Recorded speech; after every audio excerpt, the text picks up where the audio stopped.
Narko jinoyatchilik va uyushgan guruhlarga qarshi kurashish bo'yicha narko kanallarni oxirgi manbasi va homiylarigacha yetib borish uchun mas'ullarda qat'iyat yo'q. Qat'iyat yo'q deganim qo'rqasizlar, ichiga kira olmayapsizlar, yengil qarayapsizlar bu ishlarga. Poytaxtda narko jinoyatlar 4000 dan oshgan. Qo'lga olingan 112 ta uyushgan jinoiy guruhlar 1300 dan ortiq jinoyat qilgan. Bu jinoyatlar uchun aybli deb topilganlar jazoni yarmini ham o'tamasdan ozodlikka chiqib ketyapti.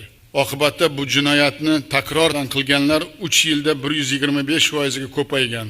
1,5 mingdan 5 taga oshgan. Toshpo'latov, Qurbonov, Mavlonov nima uchun shu paytgacha hamkorlikda ishlab bu illatga nuqta qo'ymagan? Topshiriqimga ko'ra administratsiya shug'ullanishni boshlagandan keyin bu masalada o'zgarish bo'ldi. So'nggi 3 oyda respublika bo'yicha 50 ga yaqin yirik narko guruhlar qo'lga olinib, 1,5 tonna narkotiklar muomalasiga chek qo'yildi. 1,5 tonna. Tasavvur qilinglar, bu qancha oilalarda buzadi bu. Kim kuyinish kerak? Qanday qilib biz yuribmiz, boshimizni ko'tarib rahbar bo'lib hammamiz?